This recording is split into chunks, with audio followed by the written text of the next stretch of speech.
목회자를 위한 출애굽기 강의 두 번째 날입니다. 오늘 출애굽기 12장부터 24장까지 이 본문을 다루도록 하겠습니다. 지난주에 기억나시죠? 출애굽기의 주제는 출애굽이 아니다. 하나님 나라의 언약 백성이 주제이다라고 말씀을 드렸습니다. 그럼 너무 제목이 선명하죠. 그래서 우리는 다 이 애굽을 어떻게 나왔는가, 이렇게 드라마틱한 그 사건에 관심을 많이 기울였습니다. 근데 이것을 모세오경의 관점에서 보니까 하나님 나라가 주제였다. 창세기에서 아담과 아브라함, 또 노아, 이삭, 야곱에게 하신 그 약속이 이 애굽 땅에서 성취되었다. 생육하고 번성했다라는 거죠. 그래서 이제 그 출애굽기의 주제는 이름들이다. 제목이 이름들이다인데요. 자, 그 출애굽기의 주제를 표를 통해서 한번 보겠습니다. 지난주에 살펴본 1장에서 11장은 백성이 번성하게 되었다. 방금 말씀드린 내용입니다. 그래서 하나님 나라의 세 가지 주제에 주권, 백성, 영토 중에 백성에 해당되는 내용이었고요. 좀 자세히 보면 그 자손이 번성하리라고 아브라함에게 하신 족장 언약이 성취되었다는 겁니다. 그리고 오늘 살펴볼 본문이 출애굽기 12장부터 23장까지인데요. 그 번성하게 된 언약 백성을 이집트에서 이끌어내서 먹이시고 이기게 하시고 언약을 맺으셨다라는 겁니다. 그래서 이 과정에서 하나님의 주권이 선명하게 나타납니다. 무엇보다도 이스라엘 백성이 시내산에서 하나님과 맺은 그 언약을 통해 하나님의 주권이 드러나게 됩니다. 그래서 자세히 보면 하나님께서 이스라엘 백성에게 율법을 선포하시고 종주권 언약을 맺으신, 종주권은 이 왕의 국가와 신하의 국가가 보호해주고 순종한다는 상호 조약을 맺는 것입니다. 그 내용 자세히 오늘 살펴보겠고요. 그리고 다음 주에 볼 내용이 출애굽기 24장부터 40장까지인데 그 백성과 언약을 맺은 백성과 함께 살 성막을 짓게 하십니다. 그래서 그 성막이 하나님 나라의 세 요소 중에 영토에 해당됩니다. 그래서 정확하게 출애굽기는 상중하가 백성의 준비, 하나님의 주권을 드러낸 영토로서의 성막을 지음, 이렇게 이어지게 됩니다. 이 세 번째 단락을 좀 자세히 보면 언약 관계를 회복할 장소가 성막이다. 거기서 제사를 드렸죠. 죄 지은 사람 하나님과 언약이 끊어지게 됩니다. 근데 하나님께 제사를 통해서 회복되게 하는 장소가 성막이고요. 그래서 말 그대로 성막은 제사를 드리는, 다시 거룩을 회복한다는, 거룩할 성자의 제사의 성막, 하나님과 만난다는 의미에서 회막이라고도 부르죠. 그리고 하나님께서 거기 거주하신다는 의미에서 장막이라고도 부릅니다.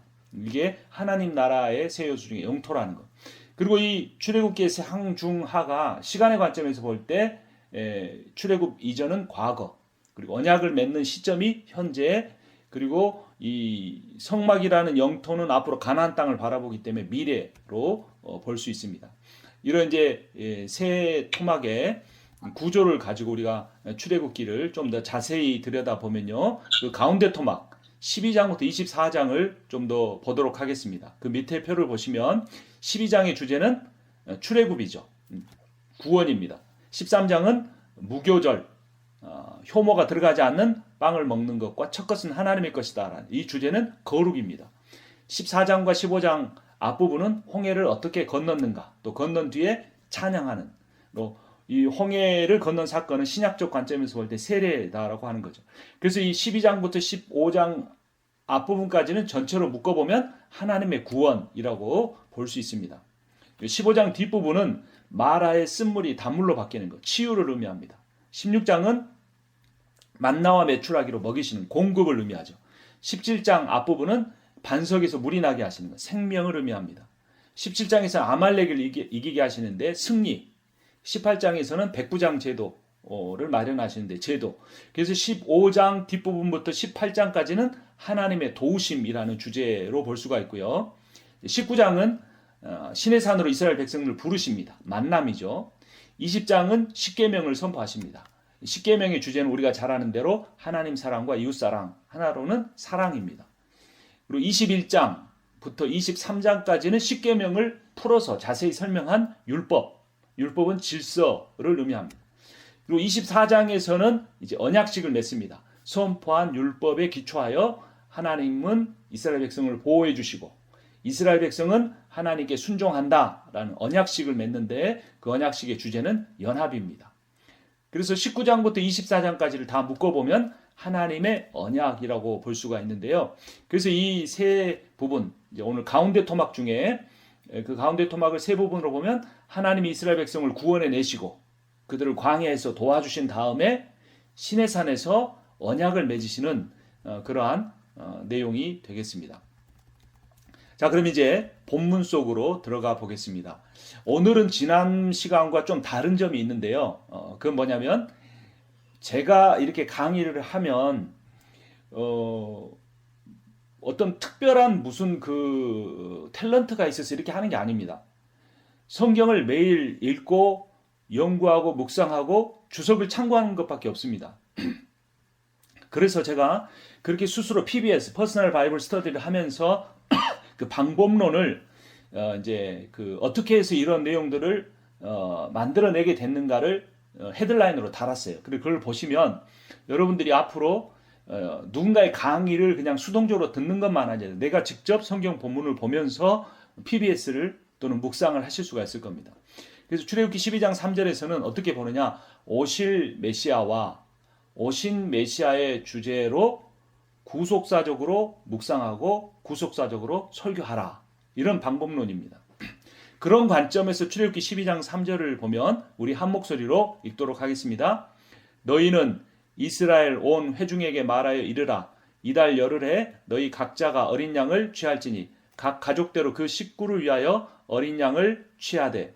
4절, 그 어린 양에 대하여 식구가 너무 적으면 그 집의 이웃과 함께 사람 수를 따라서 하나를 취하며 각 사람이 먹을 수 있는 분량에 따라서 너희 어린 양을 계산할 것이며 라고 합니다. 12장 3절의 핵심적인 단어는 어린 양이죠. 4절의 핵심적인 단어는 한 마리를 취한다에 있습니다. 한 마리라는 게 매우 중요합니다.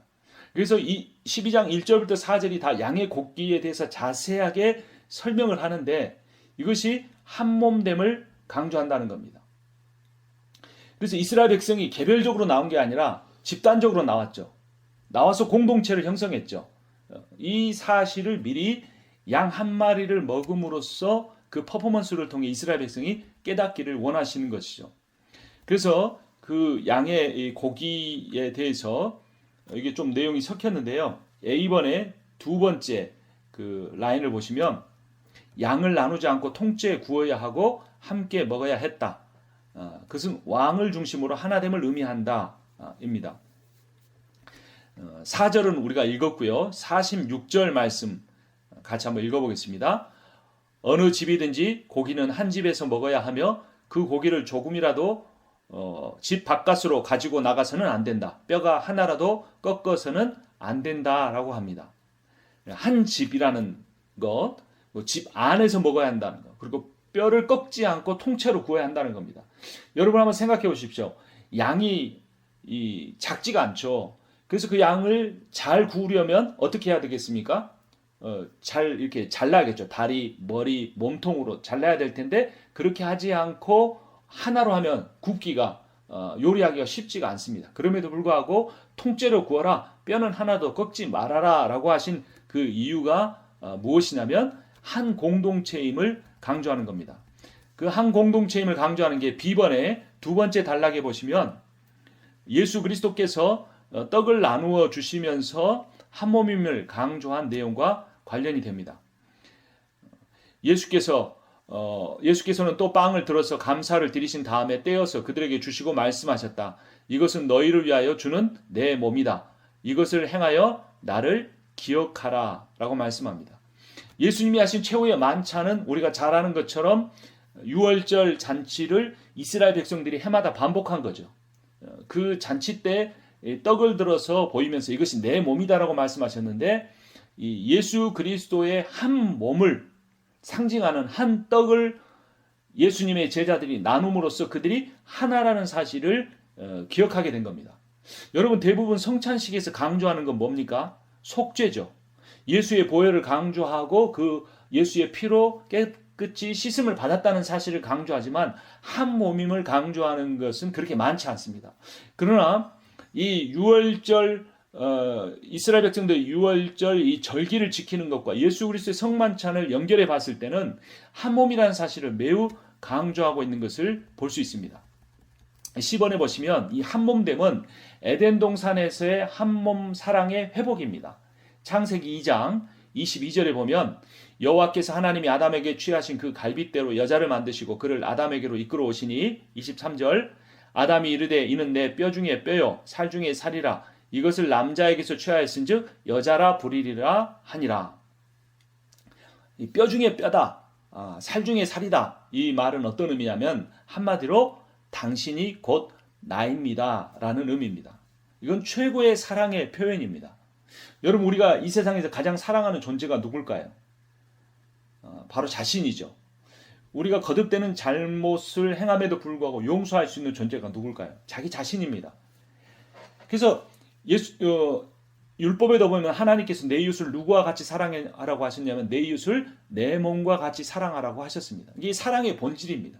사랑이라는 것은 그 사람이 곧 나라는 그것을 인정하고 깨닫는 겁니다. 실제로 아담을 하나님이 먼저 창조하시고 아담의 몸에서 갈빗대를 빼서 하와를 지었기 때문에 그들은 원래 하나가 둘로 나눠진 거였죠. 근데 결혼 제도를 통해 그들이 다시 한 몸을 이루라라고 주님께서 말씀하신 겁니다. 그래서 그 아담과 하와에서 나온 모든 인류는 하나입니다.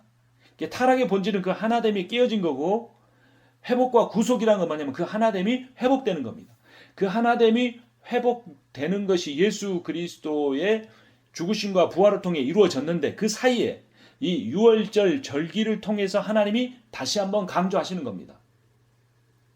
애굽을 나왔다는 사실이 중요하거나 애굽의 노예에서 자유인이 되었다는 사실이나 그들이 죄를 다 용서받고 하나님의 백성이 되었다는 사실보다 더 중요한 게 뭐냐면 하나라는 겁니다. 하나.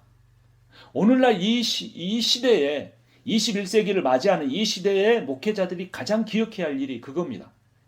개신교의 가장 약점이 뭐냐면 나뉘어짐이죠. 분열입니다. 우리가 회복돼야 될 것이 하나됨입니다. 그 하나됨이 이 전체 교단에서 이루어지기 전에 노예 안에서 이루어져야 되고 노예 안에서만 아니라 한 교회 안에서 이루어져야 되고 한 교회 안에서 이루어지기 전에 한 가정 안에서 부부 사이에 이 한몸됨의 사랑이 이루어져야 되죠. 그래서 타락의 본질이 무엇이냐 하면 그 사랑의 대상, 한 몸의 사랑의 대상이 원망이 대상이 된 겁니다. 창세기 3장 12절을 보면 10번에 있습니다. 아담이 이르되 하나님이 주셔서 나와 함께 있게 하신 여자 그가 그 나무 열매를 내게 주므로 내가 먹었나이다. 그러니까 선악을 알게 하는 나무 열매를 따먹은 것이 죄라는 것으로 드러났죠. 그래 부끄러워서 덤불 속에 숨었습니다. 하나님이 아담을 찾아내시고 물으셨습니다. 누가 너로 하여금 그것을 먹게 하였느냐. 아담이 그 죄의 책임을 누구에게 돌린 겁니까? 하와에게 돌린 겁니다. 근데 사실 하와가 뱀의 유혹에 넘어가 선악을 알게 하는 나무 열매를 먹을 때 아담이 멀리 있었던 것이 아닙니다. 바로 옆에서 지켜보고 있었습니다. 그리고 선악을 알게 하는 나무 열매를 먹지 말라고 하는 명령은 하와가 지어지기 전에 아담 혼자 있을 때 아담이 들은 겁니다. 그러니까 아담이 그 사실을 말려야 되는데 아담은 자기 스스로 그 열매를 스스로 먹기는 두려웠지만 하와가 먹기를 기다렸다가 먹자마자 하와가 건네주는 선악을 알게 하는 나무 열매를 먹었고 그 죄의 책임을 하와에게 돌린 겁니다. 그러니까 타락의 본질은 뭐냐면 선악을 알게 하는 나무 열매를 먹지 말라 한 것을 먹은 것이 아니고 분열이고 나눔입니다.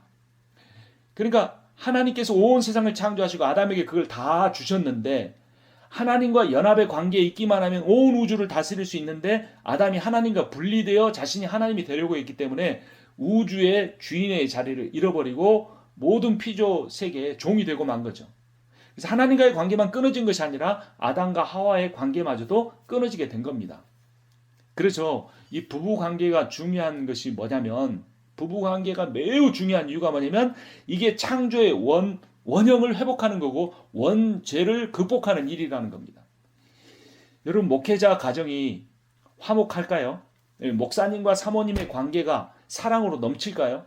제가 이전에 읽었던 한국 목사님이 쓰신 최연주 목사님이 쓰시는 책 제목은 생각이 안 나는데 그 책 내용 중에 그런 게 하나 있었습니다. 목사님과 사모님이 예배를 드리러 교회에 가다 말다툼이 일어났는데 이 목사님이 그 사모님을 발로 배를 걷어찬 이야기입니다. 자기의 이제 과거의 죄를 고백하는 거죠. 그리고도 그 상태에서 예배를 드려야 했습니다. 목사님과 사모님이. 근데 사실 이 사모의 역할이 매우 힘든 거죠. 목사님의 역할도 힘들지만. 그런데 그 스트레스를 어떻게 해서 이겨낼 수 있는가? 부부가 하나 되는 것밖에 없습니다. 제가 LA에서 계속 목회를 했지만 펜실베니아에 6년 반 목회를 한 경험이 있습니다. 그때 펜실베니아라는 시골로 들어갈 때 선배 목사님이 저에게 해주신 말씀이 있습니다. 사모님과만 좋은 관계를 가지십시오. 그럼 반드시 목회가 성공할 것입니다. 그렇게 말씀해 주셨어요. 그래, 내가 목회를 잘하는 것보다 성도들한테 인정받는 목사가 되는 것보다 더 중요한 게 뭐냐? 사모에게 인정받는 겁니다. 근데 사모에게 인정받는다는 것은 설교를 잘하거나 집안에서도 뭐 목사답게 살거나 이게 아니에요. 사모님을 그대로 있는 모습 그대로 받아주고 사랑하고 이해해주고 서로 마음을 나눌 수 있는, 이 아담이 처음 고백했던 당신은 내 뼈 중에 뼈요 내 살 중에 살이다. 나와 하나 된 당신이 곧 납니다. 이러면 되는 거예요. 그 사랑이 회복될 때 그 가정에서 자녀들이 아름답게 자라고 그런 가정을 보면서 교회가 화목한 교회가 될 수 있는 겁니다. 예수님께서도 그런 말씀하십니다. D번에 보면 골로새서 1장 18절 그는 몸인 교회의 머리이시라 그가 근본이시요 죽은 자들 가운데서 먼저 나신 이시니 이는 친히 만물의 으뜸이 되려 하심이요. 교회가 예수 그리스도가 머리고 교회는 몸이다라는 거죠. 에베소 4장 15절 보면 오직 사랑 안에서 참된 것을 하여 범사에 그에게까지 자랄지라 그는 머리니 곧 그리스도라. 16절 그에게서 온 몸이 각 마디를 통하여 도움을 입음으로 연락하고 상합하여 각 지체의 분량대로 역사하여 그 몸을 자라게 하며 사랑 안에서 스스로 세우느니라. 이게 우주적 교회. 이 캐톨릭이란 말이 천주교에서 사용해서 참 아까운 단어입니다. 그럼 우리의 교회는 로컬 철치이면서 동시에 캐톨릭 철치이죠. 우주적 교회인 겁니다. 그것을 골로새서 1장 18절이 잘 드러내고 그 우주적 교회 안에 서로 연결되는 그 연결됨으로 하나가 되는 것이, 그러니까 16절에 온몸이 연결되는 것이 그게 뭐냐면 15절에 예수 그리스도에게 모든 것을 닮아서 예수 그리스도에게까지 자라는 겁니다. 그러니까 예수 그리스도 범사에 그에게까지 자란다는 말이 개별적인 한 사람 한 사람이 성품이 좋아지고 능력이 있고 또 뭐 여러 가지 탁월한 사람이 돼가는 게 아니고 연약한 채로 그대로 있는 겁니다. 연약한 채로 그대로 있는데 뭐가 달라지느냐? 서로 연결되는 게 달라지는 겁니다. 각자가 완벽한 사람이 되는 게 아니라 A는 뭐가 B가 부족하고 B는 C가 부족하고 C는 A가 부족한데 A, B, C가 서로를 이해하고 받아줌으로써 자신의 연약함을 극복하고 하나된 공동체를 만드는데 그 하나된 공동체를 만드는 비결이 뭐냐? 16절 끝부분에 사랑 안에서 스스로 세워준다라는 겁니다. 그만큼 연합이 중요한 겁니다. 그러니까 구원이란 사형리를 가지고 들이대서 혼자 고백하고 혼자 구원받고 혼자 천국에 가는 것이 아니고 구원이란 서로 사랑으로 섬기는 연합의 공동체를 세우는 겁니다. 근데 우리 현실은 어떻습니까? 한국통계청 자료 2015년 기준에 따르면 개신교회 980만 명이 있는데 가톨릭까지 합하면 29.2%인데 한국에서는 가장 신도가 많은 종교입니다. 그리고 한국 기독교 단체는 5만 5천 개인데 커피 전문점 다음으로 12위입니다. 커피 전문점이 11위, 한국 기독교 단체가 12위. 편의점이 4만 개인데 편의점보다 더 많습니다. 일반 병원보다 더 많습니다. 근데 현실은 어떠냐? 이 제일 큰 교파가 장로교인데 전국 교단이 374개고 대한예수교 장로회만 286개나 됩니다. 이 전체를 다 부정적으로 볼 것만은 아니지만 그 총회나 또 그 총회 연합회들을 가보면 수많은 정치, 돈 선거 이런 것들이 이루어지는 걸 보면 참 우리 현대 교회가 얼마나 이 유월절 절기가 우리에게 가르쳐준 그 구원으로부터 멀어져 있는지를 볼 수가 있습니다. 자, 그리고 이어지는 21절부터 28절의 내용을 보면 양의 피에 대해서 말해주고 있습니다. 위로 다시 올라가지 않겠지만 위에다가 적어놓은 내용이 뭐냐면 양을 잡아서 그 피를 집에 문설주에 발라라, 그런 내용이 나오죠. 이 피가 무엇을 의미합니까? 구속과 용서를 의미합니다. 자, 하나님은 죄인은 용서하지만 죄는 용서하지 않으십니다. 이 사실 우리가 분명히 알아야 합니다. 그러니까 죄인은 하나님의 자녀로 삼아 주시고 회복시켜 주시지만 하나님은 죄는 미워하십니다. 그래서 죄에 대해서는 반드시 싹을 치러야 하는데 죄의 싹은 사망이라고 로마서가 선포합니다. 이 싹이라는 말이 헬라어로 로마 군인들이 받는 월급을 의미합니다. 우리가 죄에게 충성해서 죄를 지으면 사탄이 네가 나에게 충성했구나 하면서 싹을 주는데 그게 사망이다라는 거죠. 그러니까 우리는 용서를 받지만 우리가 지은 죄는 그 죄값을 치러야 합니다. 그 죄값이 뭐냐? 죽음이라는 거죠. 그 사실을 양을 잡아 죽임으로써 그 피를 집에 바름으로써 피가 발라진 집만 여호와의 천사가 넘어감으로써 죄의 결과는 죽음이라는 사실을 명백히 가르쳐 줍니다. 그래서 여러분 구원만 강조하지 마시고 구원은 항상 심판과 함께 강조돼야 합니다. 여러분 사랑만 강조할 것이 아니라 사랑은 항상 정의와 함께 강조가 돼야 됩니다. 정의가 없는 사랑은 온전한 사랑이 아닙니다. 자, 그래서 그 피는 생명을 의미하고 그 희생 제물은 죄의 삭신 사망을 의미하는데 예수 그리스도께서 어떻게 하시느냐? 이 양의 피가 예수 그리스도의 피와 연결이 되는 게 누가복음 22장 20절 같이 읽습니다. 저녁 먹은 후에 잔도 그와 같이 하여 이르시되 이 잔은 내 피로 세우는 새 언약이니 곧 너희를 위하여 붓는 것이라.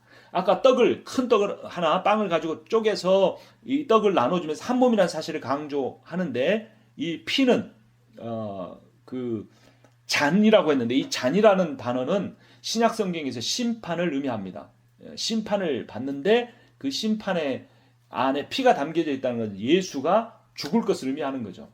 근데 예수가 죽음으로써 피를 흘리고 그 피로 인하여 우리가 죄의 사함을 받고 우리는 생명을 얻는데 그것이 왜 새 언약이 되느냐? 이거는 출애굽기 오늘 마지막 부분인 가운데 토막에서 마지막에 해당되는 24장에 가서 더 자세히 설명을 하도록 하겠습니다. 어찌됐건 이 양의 피가 구속사적으로 상징하는 예수의 피가 우주적인 교회를 탄생시켰다. 그 사실을 에베소서 2장 13절이 이렇게 말합니다. 이제는 전에 멀리 있던 너희가 그리스도 예수 안에서 그리스도의 피로 가까워졌느니라. 16절 또 십자가로 이 둘을 한 몸으로 하나님과 화목하게 하려 하심이라. 원수된 것을 십자가로 소멸하시고. 여기도 놀라운 사실이 하나 있습니다.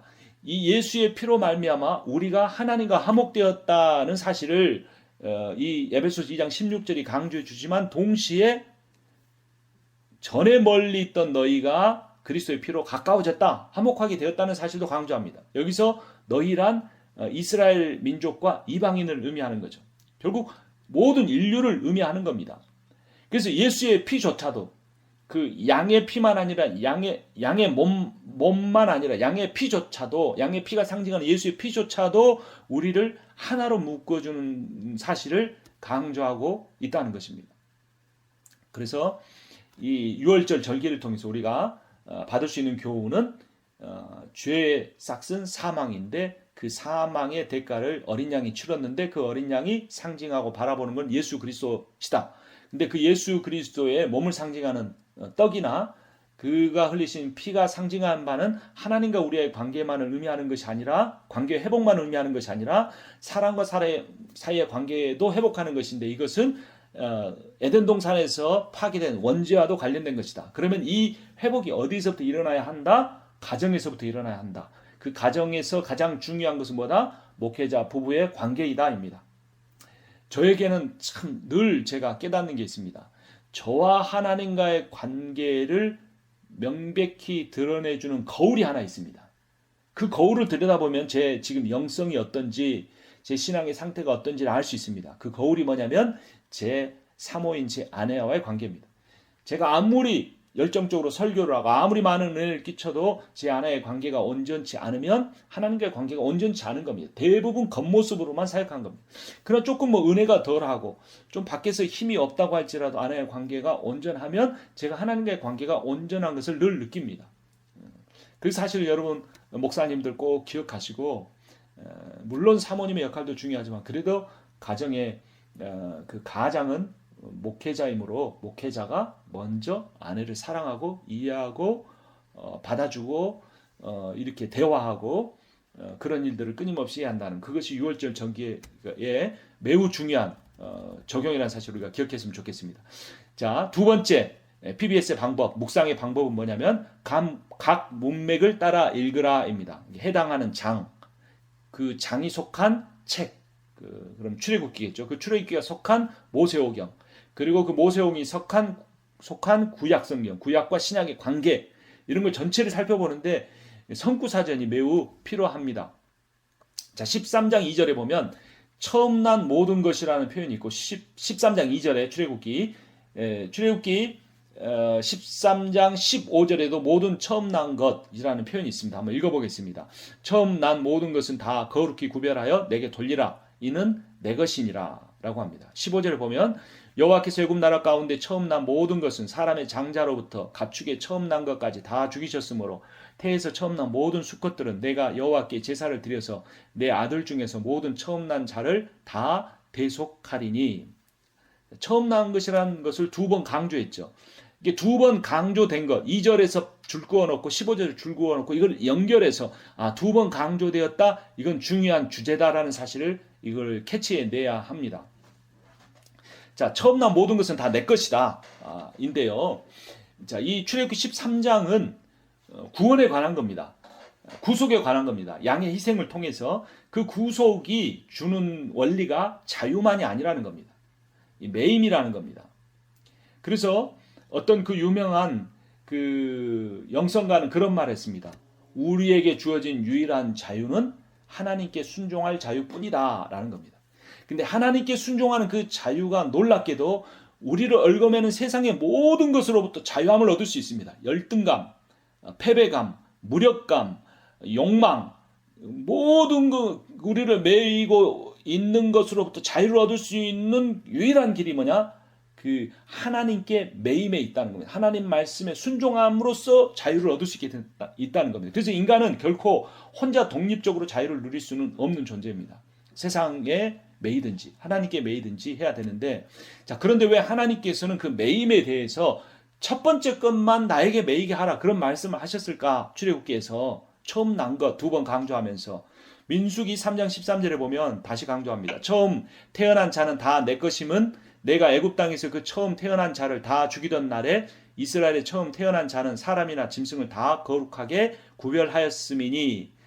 그러니까 보니까 10가지 재앙이 있는데 10번째 재앙이 장자만 죽은 것이 아니라 사람의 첫째만 아니라 짐승의 첫 것도 죽었으니까 첫 번째 것이 다 죽었는데 양의 피를 바른 집의 첫 짐승이나 첫 아들은 안 죽었으니까 이건 하나님의 것이구나, 살려줬으니까 이런 의미라고 받아들일 수도 있습니다. 자, 그런데 그 밑에 민수기 18장 15절에 보면 여호와께 드리는 모든 생물의 처음 나는 것은 사람이나 짐승이나 다 내 것이로되 사람의 처음 난 것은 다 대속할 것이요 부정한 짐승의 처음 난 것도 대속할 것이며. 3장 13절에서 내 것이다 이렇게 선포하시고 18장 15절에서는 대속하라는 거 뭐냐면 이걸 하나님 앞에 이렇게 바쳐버릴 수는 없으니까 그것에 대한 세금조로 하나님 앞에 헌물을 일정한 금액을 바치게끔 했던 거죠. 자, 그러면 여기까지 읽어도 역시 10번째 재앙을 살려준 대가로 첫 번째 것만 하나님의 것이다라고 생각할 수도 있습니다. 그런데 이 3번에 좀 내려오셔서 3번에 고린도전서 15장 20절에 보면 이런 구절이 나옵니다. 그러나 이제 그리스도께서 죽은 자 가운데서 다시 살아나사 잠자는 자들의 첫 열매가 되셨도다 라고 합니다. 첫 열매. 자, 첫 열매는 뭘 기대합니까? 두 번째 열매를 기대하고 세 번째 열매를 기대하는 겁니다. 자, 근데 예수가 부활의 첫 열매가 됐다는 것은 우리가 부활의 두 번째 열매, 세 번째 열매가 계속 된다는 것을 의미하는 겁니다. 그래서 고린도전서 15장 20절에서 말하는 첫 것은 전체를 대표하고 전체가 따라와야 할 첫 번째 것이라는 의미를 갖는 겁니다. 그런 의미로 다시 민수기와 출애굽기로 다시 돌아가게 되면 하나님이 짐승의 첫 것이나 사람의 첫 것은 다 내 것이다고 한 그 말의 의미는 무엇을 의미하는 겁니까? 모든 것이 다 내 것이다라는 겁니다. 그러니까 우리 한국 사람의 개념에는 잘 없지만 히브리인의 경험, 이스라엘 사람들의 머리 개념 속에는 첫 것이란 전체를 의미한다.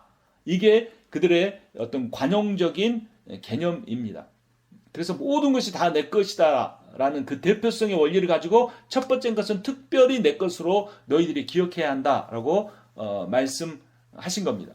11조가 그런 의미입니다. 10분의 1을 센트까지 다 계산해서 하나님 앞에 잘 바치면 신앙생활을 잘하는 것이 아니라 11조를 드리는 행위는 하나의 상징인 겁니다. 하나님이 주신 모든 물질이 하나님의 것이므로 나는 청지기로서 하나님의 뜻을 따라 하나님 주신 모든 물질을 거룩하게 사용해야 하는데, 특별히 10분의 1은 하나님 앞에 바침으로써 어떤 믿음을 표현하는가? 10분의 나머지 9도 다 하나님의 것입니다라는 그 신앙을 표현한다는 것입니다. 그래서 이 첫 것은 모든 것을, 2번입니다. 첫 번째 것은 모든 것을 의미하고, 그 첫 번째 것을 드린다는 것은 모든 것을 맡긴다는 의미가 되는 겁니다. 부정적 의미에서 보면 베드로전서 5장 7절에 보면 너희 염려를 다 주께 맡기라 이는 그가 너희를 돌보심이라. 빌립보 4장 6절에 보면 아무것도 염려하지 말고 다만 모든 일에 기도와 간구로 너희 구할 것을 감사함으로 하나님께 아뢰라. 다 누구 것이라는 겁니까? 하나님의 것입니다. 이 믿음이 있으면 우리가 하나님 앞에 드리고 남은 것에 대해서 염려할 것이 없습니다. 다 하나님의 것이니까. 중요한 것은 얼마가 남았느냐가 아니라 내가 그 남은 것을 누구의 뜻대로 사용하려고 하는가라는 것이 중요한 겁니다. 11조만 아니라 주일의 개념도 그렇습니다. 주일날 예배하는 것은 일주일을 그렇게 살겠다는 신앙 고백의 표현일 뿐입니다. 다시 3번으로 내려와서 밑부분을 보면 빨간색으로 된 부분을 읽어보겠습니다. 구속받은 것들 중에서 첫 것을 드리는 것은 모든 것을 드리는 것이고, 이 출애굽기 상황에서, 그리고 모든 것을 드리는 것은 부활을 통해 예수의 모든 것을 받는다는 의미이다. 그래서 출애굽기의 첫 것을 드림의 행위가 이 고린도서에서 신약 성경에서 부활의 첫 열매가 되신 예수 그리스도를 통해 모든 것을 받는다는 의미로 연결을 해볼 수가 있습니다. 자, 세 번째는 이제 출애굽의 경로를 살펴보고 있는데요. 특별히 구약의 내용들, 모세 오경을 볼 때 어떤 본문은 이런 지도를 펼쳐놓고 볼 때 묵상이나 PBS를 잘 할 수 있습니다. 거기서 우리가 받는 교훈은 성경의 내용은 역사적 사실이라는 점입니다. 그러나 우리가 오해하지 않아야 될 것은 역사적 사실이기 때문에 진리인 것이 아니고 진리이기 때문에 사실이라는 것을 알아야 합니다. 그러니까 창조 과학회를 통해 노아의 방주가 어디서 조각이 발견됐다. 또 인류 역사가 6,000년이다. 이걸 과학적으로 증명해서 누군가를 전도하려고 하고 성경이 사실입니다라고 이렇게 하려고 하는 것은 참 그것은 지혜롭지 못한 거라는 겁니다. 과학 위에 있는 것이 성경인데 성경보다 아래에 있는 과학을 통해 성경을 증명하려고 할 필요가 없다는 겁니다. 그렇다고 해서 우리가 어떤 비과학적으로 믿으라 이런 의미는 아닌데, 믿음이란 성령의 역사이기 때문에, 그리고 성경은 신학적 메시지를 전달하기 위해서 우리에게 쓰여진 것이기 때문에 이것을 역사의 특별한 연도나 과학적 특별한 사실과 억지로 맞추려고 하다가 부작용이 생기는 경우들이 많습니다. 왜냐하면 과학이라는 것이 완벽하게 증명되지 않은 그러한 사실도 많이 있기 때문에 그렇습니다. 그럼에도 불구하고 우리가 이런 지도를 통해 출애굽기의 여정을 살펴보는 것은 성경을 입체적으로 묵상하는 데 도움이 됩니다. 12장 37절에는 라암셋에서 숫곳으로 나왔다고 했는데요. 라암셋은 우리가 지난 강의 시간에 배웠죠. 라는 태양이라는 뜻이고 무세스는 모세스인데 신의 형상, 이런 태어나다 이런 의미를 갖다고 그랬죠. 라암셋이라는 곳이 고센 근처에 있는 곳인데요. 고센은 그 라암셋에서도 이스라엘 백성만 따로 사는 가축을 치는 그런 장소였습니다. 그리고 고센에서 밑으로 숫곳을 지나 에담을 지나서 거기 옆에 보면 비터호라는 곳이 있죠. 레오누드라고 하는 신학자에 따르면 이스라엘 백성이 건넌 홍해가 이 비터호수라고 보기도 합니다. 그래서 쭉 이 아라비아 반도 밑에 역삼각형의 밑에 뾰족한 부분을 향해 가는 거죠. 그래서 이제 우리가 출애굽기 15장, 16장, 여기 17장에서 살펴볼 것이 마라에서 쓴물 사건이 있고, 엘림에서 오아시스를 발견하고, 르비딤에서 어떤 일이 있습니까? 아말렉 족속과 싸울 때 모세가 팔을 드는 그런 이야기들이 나오죠. 그러다가 이제 좀 지나서 출애굽기 19장에 가면 시내산에 머무르면서 19장이 시작되고 20장에서 모세가 시내산에서 받은 율법을 선포하고 그 시내산에서 역시 출애굽기 25장부터 40장까지 성막을 지으라는 명령과 그 명령에 따른 순종하는 이야기가 이 시내산까지, 여기가 그러니까 출애굽기의 대목이고, 이 출애굽기를 지나 민수기가 시작되는 곳이 어디입니까? 이 시내산을 지나 쭉 올라가는 가데스 바네아로 가는 여정부터가 민수기가 되겠습니다. 그래서 그 가데스 바네아로 올라가는 길에 신광야가 있고 시내광야, 바람광야가 펼쳐져 있는 것을 볼 수 있습니다. 자, 네 번째를 보면 묵상하는 구절과 짝을 이루는 다른 구절을 찾으라입니다. 역시 성구사전과 성경사전만 있으면 충분히 할 수 있는 일입니다. 이 방법을 통해 이 본문에서 깨닫는 교훈은 수동적인 순종보다 중요한 것은 능동적인 순종이다입니다. 이 출애굽기 13장에서 3절에 보면 이런 내용이 나옵니다. 모세가 백성에게 이르되 너희는 애굽 곧 종되었던 집에서 나온 그날을 기념하여 유교병을 먹지 말라. 여호와께서 그 손의 권능으로 너희를 그곳에서 인도해 내셨음이라 라고 말씀합니다. 빨간색으로 뭐라고 되어 있습니까? 유교병을 먹지 말라. 유교병은 있을 유, 효모, 효자에 효모, 즉 누룩이 들어있는 빵을 의미합니다. 누룩을 넣은 빵을 먹지 말라 하는 명령이죠. 근데 3절에서 이 구절을 발견하고 끝나려고 했는데 그날 묵상할 본문의 6절에 보니까 이래 동안 무교병을 먹어라 이렇게 나와 있습니다. 그리고 일곱째 날에는 여호와께 절기를 지켜라 라고 되어 있습니다. 또 7절에 보니까 이래 동안 무교병을 먹고 유교병을 내게 보이지 아니하여 라고 합니다. 그러니까 이게 교차가 되는 거죠. 누룩 넣은 떡을 먹지 말라는 말도 있지만 누룩을 넣지 않은 떡을, 빵을 먹으라는 말도 있는 겁니다. 이게 서로 대꾸가 되고 있다는 사실을 알아야 합니다. 그게 무엇을 의미하는가? 구약 성경에서 이 누룩은, 효모는 죄를 의미합니다. 그래서 누룩이 든 떡인 유교병을 먹지 말라는 것은 죄를 짓지 말라는 의미입니다. 그런데 그래서 누룩이 들어가지 않은 떡인, 반대로 누룩이 들어가지 않은 떡인 무교병을 먹으라는 것은 거룩한 삶을 사는 것입니다. 이게 똑같은 말이 아닌가 그런 생각을 할 수도 있겠죠. 그렇죠? 결국엔 똑같죠. 누룩이 든 유교병은 먹지 말라는 말이나 누룩이 들어가지 않은 무교병을 먹으라는 말이나 똑같은 의미예요. 근데 똑같은 의미를 갖는 말을 왜 다른 식으로 각각 표현했느냐라는 거죠. 그래서 이 공부를 잘하는 학생은, 묵상을 잘하는 학생은 스스로 질문을 하는 학생입니다. 한국 부모들은 아이들이 학교 갔다 오면 뭐 하죠? 선생님한테 뭐 배웠어? 담아온 지식을 점검하죠. 근데 유태인은 뭘 점검하는지 아십니까? 너 오늘 선생님에게 뭘 질문했어? 라고 하는 겁니다. 질문은 누가 하냐면 그 본문과 그 강의 내용을 나름대로 자기가 다 이해한 사람, 거기서 이해되지 않는 부분을 갖고 있는 사람이 질문할 수 있는 겁니다. 그래서 그런 질문을 하면서 묵상을 하십시오. 그런 질문은 누구나 다른 사람도 할 수 있는 거기 때문에 자기가 찾은 해답을 가지고 삶에 적용할 때 은혜가 더 끼쳐지는 거죠.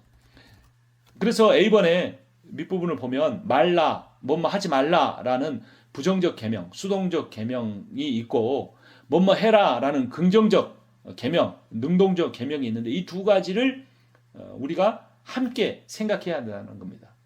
그러니까 죄를 짓지 않으려는 그 삶은 부정적이고 좀 수동적이에요. 나는 죄를 안 지을 거야. 나는 늘 빠지는 죄가 있어. 나 이 게으름의 죄에서 어떻게 벗어날까? 여기에 매달리지만 말라는 겁니다. 물론 그것도 중요한데 어떻게 해야 되냐? 나는 어떻게 하면 부지런한 삶을 살 수 있을까? 항상 기뻐하라. 쉬지 말고 기도하라. 그러는데 어떻게 하면 이렇게 할 수 있을까? 이러한 긍정적 명령과 부정적 명령이 성경에서 같이 나오는데 이거를 두 가지를 함께 가져갈 때 우리가 주님을 더 닮아갈 수 있다는 겁니다. C번에 보면 그걸 적용할 수 있는 방법이 나와 있는데요. 살인하지 말라라는 10계명의 내용이 있습니다. 이게 오늘 우리가 보고 있는 출애굽기 20장에 나오죠. 그런데 나는 살인하지 않았어. 이 계명을, 난 10계명을 잘 지켰어에 만족하지 말라는 겁니다. 그러니까 성경에 말하는 모든 부정적인 계명과 짝을 이루는 긍정적인 계명이 있다는 겁니다. 놀랍게도 예수 그리스도께서 산상수훈에서 이 십계명의 말씀이 가지고 있는 부정적 명령을 긍정적인 명령으로 바꾸어서 해석을 해주십니다.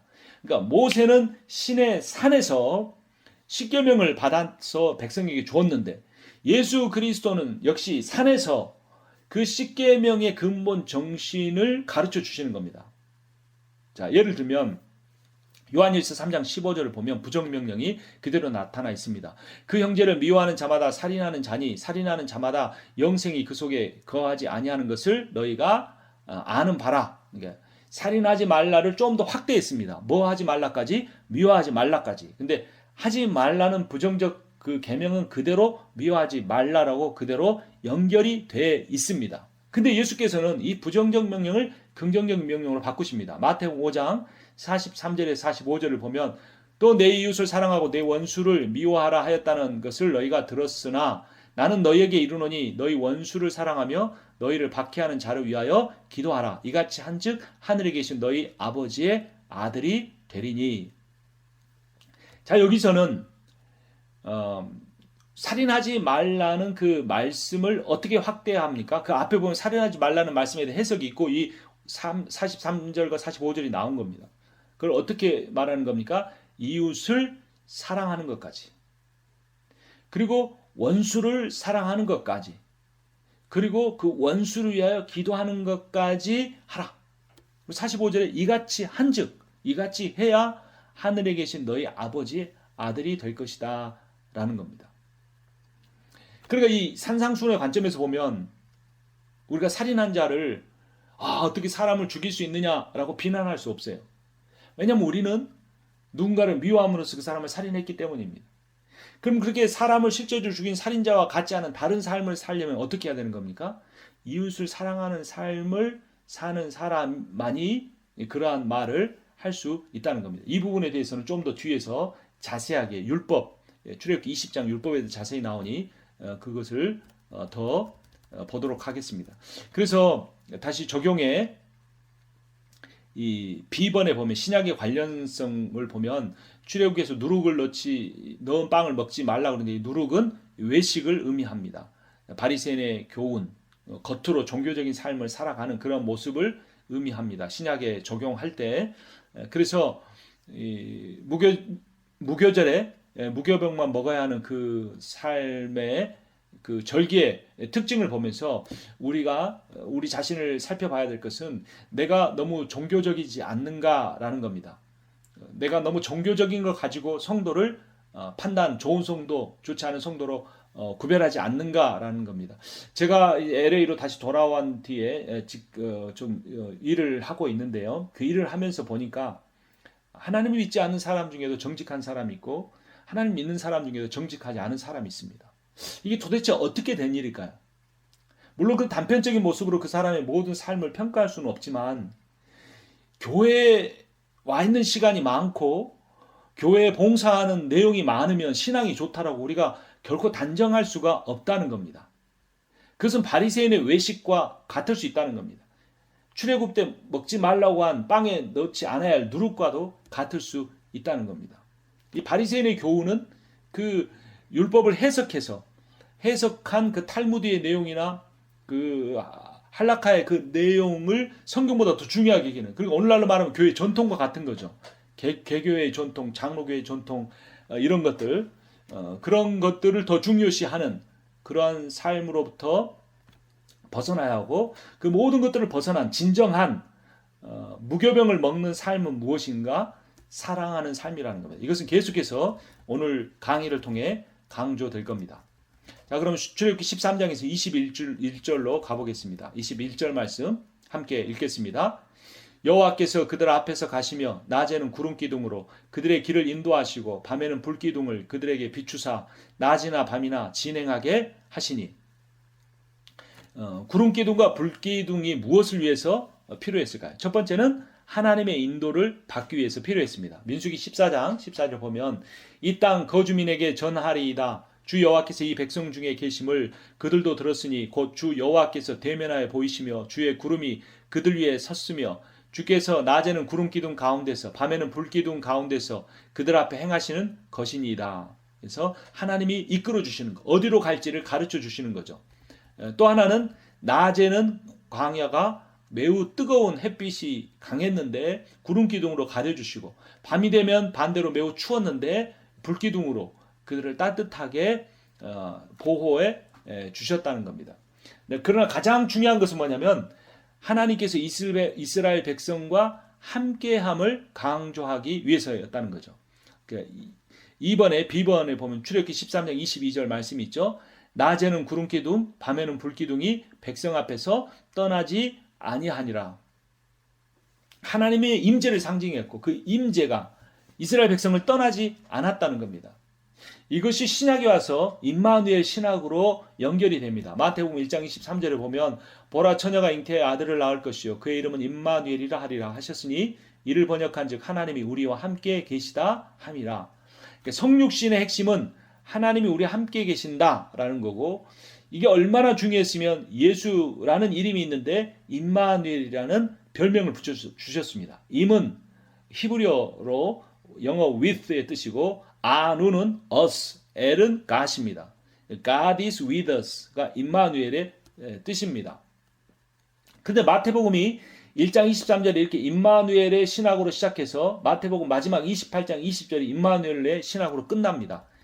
내가 너희에게 분부한 모든 것을 가르쳐 지키게 하라. 볼지어다 내가 세상 끝날까지 너희와 항상 함께 있으리라 하시니라. 항상 함께 있다. 자, 그런데 우리의 질문이 하나 생깁니다. 질문한 학생이 좋다고 그랬죠. 좋은 학생이라 그랬습니다. 예수님의 성육신은 우리 함께하기 위해서 오신 임마누엘이라는 신학이 이해가 되는데 28장에서는 떠나면서 이런 말씀하셨다는 게 이해가 안 될 수 있는 거죠. 근데 여기에 더 놀라운 진리가 담겨 있습니다. 예수께서 떠나시고 누구를 보내주십니까? 보혜사 성령을 보내주시고 그 보혜사 성령이 이 사도행전 2장에서 성령이 그 불꽃처럼 기도하는 예수님의 제자들에게 임했죠. 그래서 예수 그리스도가 이 땅에 성육신에 있는 동안에 개별의 인격으로 함께할 수밖에 없었지만 마태복음 28장 20절 이하 사도행전 2장 이하에서는 성령이 제자들의 인격 안에 들어와서 진짜 함께 계실 수 있었다는 겁니다. 그래서 예수님을 3번씩이나 부인했던 베드로가 예수님을 위하여서 십자가에 거꾸로 매달려 순교할 수 있었고 수많은 의심 많은 도마가 인도까지 가서 복음을 전할 수 있었고 그러한 놀라운 역사가 일어나는 것이 성육신을 통한 임마누엘보다 성령을 보내주시는 이 오순절의 사건을 통한 임마누엘이 더 컸다는 겁니다. 그리고 이 임마누엘의 신학이 어디서 처음 등장을 하는가? 출애굽기 13장 22절에서 낮에 구름기둥과 밤에 불기둥을 통하여서 백성 앞에서 떠나지 않겠다는 약속을 통하여 계시되었고 예수 그리스도를 통하여 완성이 되었습니다. 여러분 이스라엘 백성이 광야에서 하나님 어디로 가야 할지 모를 때 구름기둥과 불기둥이 인도했던 것처럼 목사님들과 사모님들의 사역 위에 삶 위에 가정 위에 목회자들의 자녀들 위해 하나님이 함께 계시고 떠나지 않으심을 여러분 믿으시기 바랍니다. 이게 참 믿음입니다. 내 교회가 100명이 되고 200명이 되는 그러한 환경적인 것을 통해서 내가 만족감을 누린다면 오히려 그 안에 하나님이 깊이 함께하지 않을 수도 있습니다. 그러나 성도들이 많이 떠나고 그 성도들에게 사랑을 부었음에도 불구하고 그 성도들이 어떤 그 목회자를 거스르고 오해하고 비난할 그런 고통의 상황 가운데 있을 때 우리는 더욱더 이 이스라엘 백성이 거했던 광야와 같은 삶 3년 반이나 함께 계셨던 스승인 예수 그리스도가 하늘로 승천해 올라가 버린 것 같은 그런 상황 가운데 어린아이 같이 혼자 남겨져 있는 것 같은 그 상황 가운데 마태복음 28장 20절의 말씀을 반드시 기억해야 되는 겁니다. 하나님이 함께 계십니다. 하나님이 한국 땅에서 소명을 받았을 때 한국 땅에만 계셨던 것이 아니고 미국에도 호주에도 중국에도 모든 곳에도 어디를 가나 함께 계신다는 사실 우리가 이 출애굽기를 묵상하면서 가슴속 깊이 새겨야 합니다. 하나님이 함께 계셔도 고난이 있을 수 있고 하나님이 함께 계셔도 아픔이 있을 수 있다는 사실을 우리가 성경의 교훈을 통해 반드시 배워야 우리가 환경보다 어떤 환경에도 불구하고 함께 계시는 하나님으로 인하여 이 기쁨을 누릴 수가 있습니다. 구름기둥과 불기둥은 보호의 역할도 있습니다. 출애굽기 14장 13절 24절을 보면 애굽 사람들과 바로의 말들 병거들과 그 마병들이 다 그들의 뒤를 추격하여 바닷 가운데로 들어오는지라 새벽에 여호와께서 불과 구름기둥 가운데서 애굽 군대를 보시고 애굽 군대를 어지럽게 하시며라고 합니다. 그 처음에 성막을 지을 때만 아니라 그 홍해 바다를 건넌 뒤에만 아니라 그 전에도 이 구름 기둥과 불 기둥이 역사에서 이스라엘 백성들을 보호해주고 지켜 주셨습니다. 사탄은 강하지만 우리보다 강하지만 하나님과보다는 결코 강할 수 없습니다. 그래서 뒷부분에서 곧 살펴보겠지만 신앙생활은 누구를 바라보느냐입니다.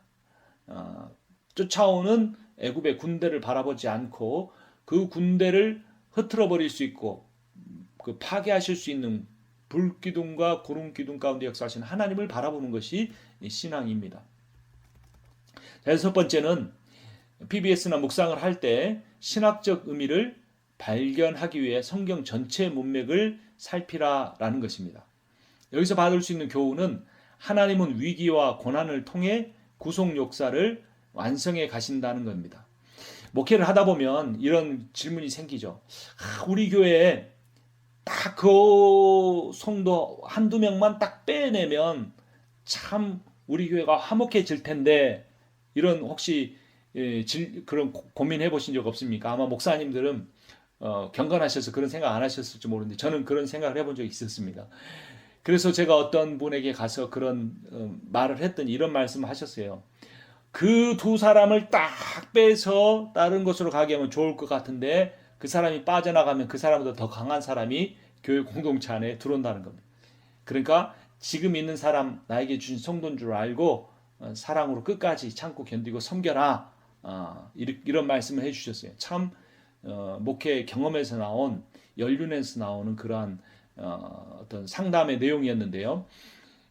그런 개인적인 경험만 아니라 이 세상을 볼 때 하나님이 악을 허용하시는 이유가 무엇일까라는 그런 질문을 하게 됩니다. 신정론, 하나님의 다스림과 관련된 질문이죠. 욥기를 통해서도 그런 질문이 많이 나오는데요. 그러니까 이 출애굽기 본문과 연결시켜서 보면 출애굽하자마자 뒤에서는 애굽의 군대가 쫓아오고 앞에는 출렁거리는 홍해바다가 있는 그 진퇴양난의 어려움에 처하게 하신 이유가 도대체 무엇일까? 하나님이 목회자로 소명하신 뒤에 오히려 목회자로 살아가기 위해 필요한 것들을 공급을 끊어버리시는 이유가 뭘까? 하나님이 나를 이 교회에 청빙하셨는데 청빙해서 이전보다 더 잘해야 되는데 내가 영적으로 답답함을 느끼게 하시는 그 이유는 뭘까? 그러한 영적인 상황을 느끼도록 나를 괴롭히게 하는 사람을 붙이시는 이유는 뭘까? 이런 질문을 하게 되는 겁니다. 출애굽기 14장 9절, 애굽 사람들과 바로의 말들, 병거들과 그 마병과 그 군대가 그들의 뒤를 따라 바알수본 맞은편 비하히롯 곁 해변 그들이 장막친 데에 미치니라. 바로가 가까이 올 때 이스라엘 자손이 눈을 들어 본즉 애굽 사람들이 자기들 뒤에 이른지라. 이스라엘 자손이 심히 두려워하여 여호와께 부르짖고. 자, 거기에 대한 답은 뭐냐면 출애굽하자마자 어려움에 직면하게 하신 이유가 무엇일까? 답은 그 밑에 막다른 곳이 구원의 자리이기 때문이다 합니다. 막다른 곳이 구원의 자리이다. 막다른 곳은 뭘 의미합니까? 내가 할 수 있는 일이 아무것도 없는 그러한 상황. 나에게 이 문제를 회복시킬 시간이 전혀 남아있지 않는 상황. 나에게 이 자녀를 위해 해줘야, 자녀가 원하는 것을 하기 위해서 필요한 재정이 하나도 남아있지 않는 상황. 그 막다른 곳이, 그 절박한 것이 우리로 하여금 하나님을 가장 붙들게 하는 자리고 그 하나님을 가장 붙드는 그 자리가 구원의 자리라는 겁니다. 악의 허용으로 인해 위기가 오지만 그 위기를 통해 구속사를 성취한 이야기가 성경에 가득 차 있습니다. 하나님의 선악을 알게 하는 나무 열매를 두셔서, 왜 그것을 두셔서 범죄하게 하고 에덴 동산에 쫓겨가게 하고 이 세상이 이렇게 죄와 사망으로 가득 차게 되었는가? 그 선악과 범죄로 인해 가죽옷을 입히시기 위해서라는 겁니다. 가죽옷은 하나님이 자신의 생명을 내어 자신의 백성을 구원하시겠다는 창세기 3장 15절에 하나님의 원시 복음과 연결이 됩니다. 하나님께서는 왜 이 온 세상을 홍수로 심판하셨는가? 그 홍수로 심판할 수밖에 없게 사람들이 타락하게 하셨는가? 그 일이 있은 뒤에 하나님은 노아의 방주를 허락하십니다. 그리고 그 방주에 탄 사람은 노도 없고 닷도 없고 키도 없는 상황 속에서 이 세상의 자원들을 활용할 수도 없고 자신의 지혜를 활용할 수도 없고 자신의 의지대로 멈추거나 출발할 수도 없는 그런 방주에 타게 하심으로써 하나님의 절대적인 주권을 의지하게 하신 겁니다. 하나님은 왜 바벨탑이라는 것을 짓게 허용하셔서 이 온 세상의 인류의 언어가 다 나뉘어지게 만드셨는가? 그 가운데 아브라함이라는 참 믿음의 사람을 불러내기 위하여서 그를 통하여 이스라엘 백성을 만드시기 위해서였다는 겁니다. 왜 하나님은 야곱의 가정에 그 어떤 가정의 혼란을 있게 하시고 요셉이 노예로 팔려가게 하셨는가? 그것은 요셉을 총리로 만들어 곧 닥칠 기근 가운데 야곱 일가를 애굽으로 이주하여 보호하시고 200만 년 되는 어마어마한 민족으로 만드시기 위함이었다는 겁니다. 바로 왕이 학정을 허용하신 이유는 이스라엘을 번성하기 위한 것이고 예수 그리스도가 십자가에 못 박히시게 하시는 하나님의 아들이 사탄에게 패배하는 것 같은 상황을 주신 것은 부활을 통하여 교회가 궁극적으로 승리하게 하시기 위함이었다는 겁니다. 여러분, 참 목회가 얼마나 힘듭니까? 그 힘든 목회를 위하여 얼마나 많은 것을 헌신하셨습니까? 얼마나 희생하셨습니까? 그런데도 불구하고 자녀들이 여전히 부모의 상황을 이해하지 못해줄 때, 성도들이 그러한 목회자의 마음을 몰라줄 때 참 힘들고 어렵고 포기하고 싶을 때가 있습니다. 그러나 이것이 하나님이 오히려 목사님들을 사모님을 사랑하시는 증거임을 믿으십시오. 저희 교회 표가 뭐냐면 세상을 바꾸는 교회가 아니라 자신을 바꾸는 교회가 되는 것입니다. 거기에 또 하나 덧붙여진 적용된 표가 뭐냐면 다른 사람을 바꾸는 성도가 아니라 자기 자신을 바꾸는 성도입니다. 지난 시간에도 말씀드렸지만 내가 변화되면 내 가족이 변화되고 내가 변화되면 교회가 변화됩니다. 그토록 사람이 변화되지 않는 것, 사실 들여다보면 오늘 이렇게 큰 목소리로 강의하는 임상원 목사가 변화되지 않기 때문입니다. 왜 이렇게 변화되지 않는지 모르겠어요. 왜 이렇게 바뀌지 않는지 모르겠어요. 근데 내가 이 바뀌지 않는 사실이 고통스러움에도 불구하고 고통이 어느 정도 수준에 머물러 있으면 그냥 하루하루 살아갑니다. 그러나 하나님이 나를 몰아가시고 막다른 곳에 이르게 하시면 저의 연약함을 완전히 하나님 앞에 토설하고 무릎을 꿇고 두 손을 들고 항복하며 하나님의 임재와 하나님의 통치만을 간절히 구하게 됩니다. 지금 이스라엘 백성은 출애굽의 의미를 제대로 깨닫지 못했습니다.